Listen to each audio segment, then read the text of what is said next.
السلام عليكم ورحمة الله وبركاته. ازيكم يا حبايبي؟ عاملين ايه؟ يا رب تكونوا بخير وبصحة وسعادة.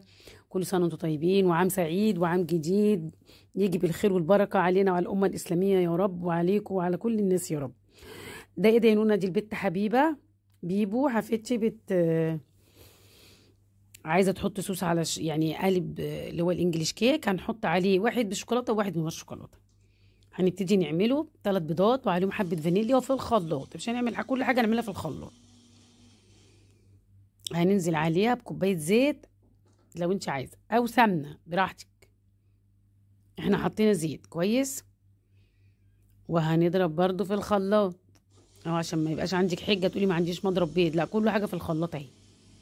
كوباية سكر، كله في الخلاط. وهننزل بكوباية اللبن برضو، ادي كوباية اللبن. هنضربهم كده مع بعض كويس جدا لما نلاقي اللون يغير كده ويبقى حلو اهو. بصوا،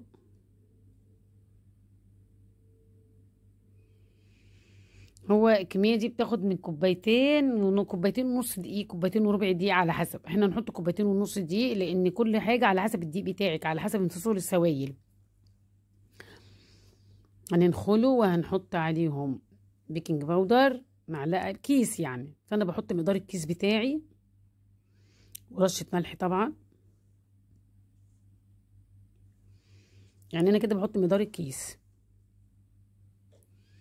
لو انت عندك زي كده اللي هو السايب حطي معلقة صغيرة. هننخله عشان بقى ساعات فيه تكتلات كده. وهنحط رشة ملح.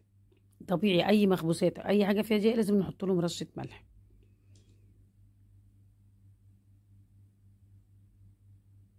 بالمضرب بقى كده في اتجاه واحد، اوعي تعملي في اتجاهين، اتجاه واحد عشان الهواء. كده هتحتاج نص كوبايه، احنا حطينا كوبايتين بس هنحط بقى نص كوبايه اللي هي محتاجاها.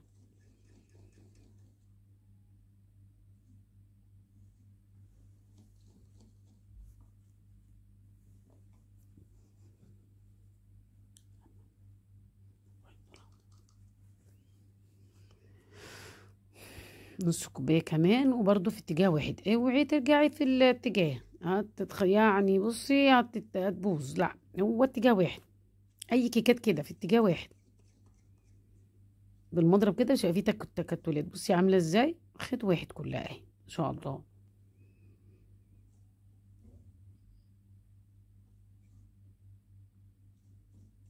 هنجيب بقى حاجه وننقص فيها الكميه دي، بحيث ان احنا عايزين نعمل بقى ايه، جزء نحط عليه كاكاو والجزء التاني هنسيبه ابيض كده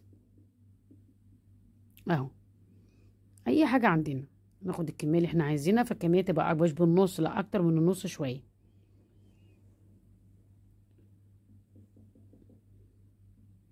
اهو. ادي الكميه اللي فاضله، حبه مش كتيره. هنجيب بقى معلقتين كاكاو وحبه لبن، قيمه معلقتين لبن اهو. وهنحط عليهم ايه، حوالي معلقه ونص كاكاو.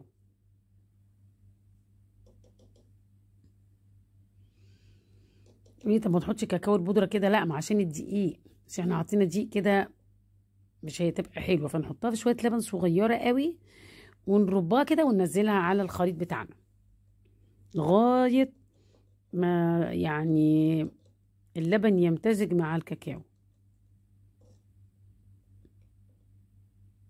بصوا، هننزل بقى بيه على الايه، على الخليط اللي معانا كده. مفيش فيه ضرر يعني، ما ينفعش الا لو كنت هتحطيه زي الدقيق، فكان لازم تنقصي كمية الدقيق.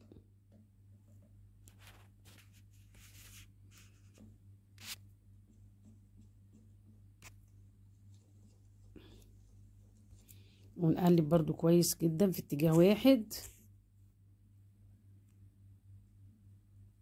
ونجيب القلبين دول القلبين اللي هما بتوع الانجليش كيك. هنحط الاول كده، لو انت عايزاها مرتفعه قوي قوي قوي وتخرج بره القالب، حطيهم كلهم في قالب واحد، بس هيبقى كتير جدا وهتبص تلاقيها خرجت بره القالب لانها لسه تعلى. هندبها قوي كده، وهننزل ببقيه الخليط اللي هو البني بقى، عشان تدينا من جوه كده شكلها يبقى جميل وطعمها تحفه اللي تشوفوها. ايوه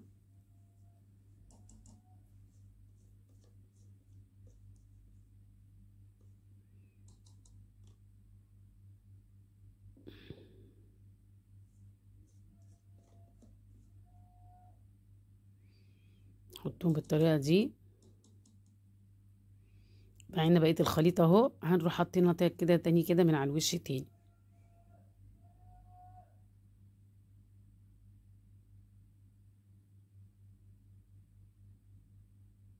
ايوه كده تمام قوي. نخبطها جامد قوي كده ونسيبها شويه قيمه 10 دقايق وندخلها في الفرن سخن على درجه حراره 180 في الشبكه اللي في الوسط. يعني عشان هو بيعوز درجه حراره متوسطه، لا مش 180 كمان، حوالي 150. يعني خلي كده درجه حراره الفرن متوسطه. كده هنشوف ان لازم نختبرها بالخله، ندخل الخل كده من جنب ونشوف اهو. بصوا مفيش حاجه، يبقى كده تمام كويس. كده هنقلبها كده.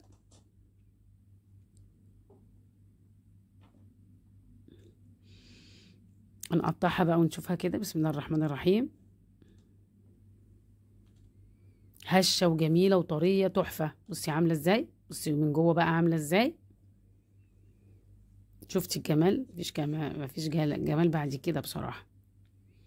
بصي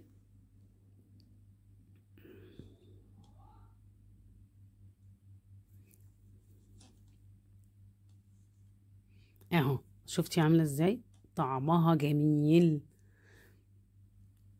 دي كده احنا هنسيبها ساده، مش هنحط عليها صوص شوكولاته. احنا بقى هنا عاملين صوص شوكولاته.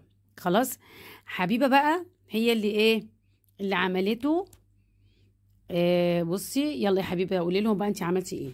بصوا احنا هنحط الشوكولاتة ونزينها ونفردها كويس قوي، ماشي، ونقعد بقى نحط كتير عشان تبقى شكلها حلو وتدي كمان طعم حلو، ماشي. وايه عشان ايه تزينها وتبقى شكلها حلو، ماشي، عشان ايه تبقى إيه واحدة واحدة وواحدة، ماشي. وهنفردها كويس قوي. ايوه هي بقى ايه يعني، هي اللي صممت تعمل وصممت هي اللي تسجل بصوتها تشرح. اعمل ايه، مدلعه حفيدتي بقى اعمل لها ايه. بصوا هي انا عاملاها عشانها اصلا. ودلوقتي بنفردها قولي لهم بقى كويس. اشرحي. دلوقتي بقى احنا بنفردها كويس كده، ماشي. وبعدها بقى ايه هنبدأ التزيين. دلوقتي كده احنا فردناها، وبعدها ايه هنخش دلوقتي في التزيين. سبرينكلز. دلوقتي بقى نحط السبرينكلز. ايه هنحطها ايوه بشكل زجزاج ونكترها شوية عشان تبقى طعمها حلو وتدي طعم حلو. إيه انت عايزة حطي، مش عايزة خليها ايوه زي ما هي. برافو عليكي. شاطره. ايوه عايزه تحطي سبرينكل حطي، ما عندكيش سبرينكل سيبيها زي ما هي براحتك. مش عايزه حتى تحطي شوكولاته خالص ما تحطيش. هي كانت موقفاني على جنب ازاي، شفتوني وانا واقفه على جنب ما بعملش اي حاجه. خليكي واقفه ساكته. هي شرط عليا كده تقفي على جنب. مش انت شرط عليا كده. اه. هي اللي طلبت الانجليش كيك دي وانا عملتها لها، فما اقدرش اقول لها لا بصراحه. اعمل ايه يعني حفيدتي بقى، اقول لها حفيدتي لا. بصوا الجمال، بصوا الجمال. الشوكولاته اداها طعم رهيب بصراحه. صوص الشوكولاته حلوه قوي. الدنيا ساعه بيجمد بسرعه. صوص الشوكولاته ده انا عاملاه معاكم قبل كده، اللي هو نص كوبايه زيت على نص كوبايه لبن على نص كوبايه كاكاو على نص كوبايه سكر. كل ده بنضربه في الخلاط بيديكي صوص الشوكولاته ده. لو انت عندك شوكولاته عايزه تسيحيها اعملي. بس ده كمان انا كان عندي كمان، كان فايض عندي وشايلاه في الفريزر، طلعته واستخدمته عادي. بصوا بقى، بصوا هوريكم. بصوا طريقه هشه ازاي. بصوا ايوه. هي بقى قاعده بتذاكر فعايزه حاجه حلوه مع الشاي بلبن ولا كوبايه اللبن، فقالت لي اعملي لي يا تيتا كوبايه، اعملي لي كيك. فعملت لها الانجليش كيك بقى بتحبها. اعمل ايه، ما اقدرش اقول لحفيدتي لا يا جماعه، انا ضعيفه قدام احفادي. بصوا بس بذمتك ايه رايك في طعمها؟ تحفة ايه رايك؟ حلوه قوي. ما طعمها تنسوش حلو. تحطوا اللايك. ايوه ايوه برافو عليك، ما تنسوش تحطوا اللايك. هي حبيبه قالت لك اوعي تنسوا تحطوا اللايك، واللي مأكدي عليهم تاني. ما تنسوش تحطوا اللايك وتعملوا اشتراك في القناة. ايوه ما تنسوش تحطوا اللايك وتعملوا اشتراك في القناه عشان يوصلكم كل جديد. ودي عملناها بالشوكولاته ومن غير شوكولاته، زي ما انت تحبي اعملي الطعم اللي تحبيه، اهو طعمين اللي انت عايزاه، سواء ده او ده. بحبكم في الله، تركتكم في رعايه الله. السلام عليكم ورحمه الله.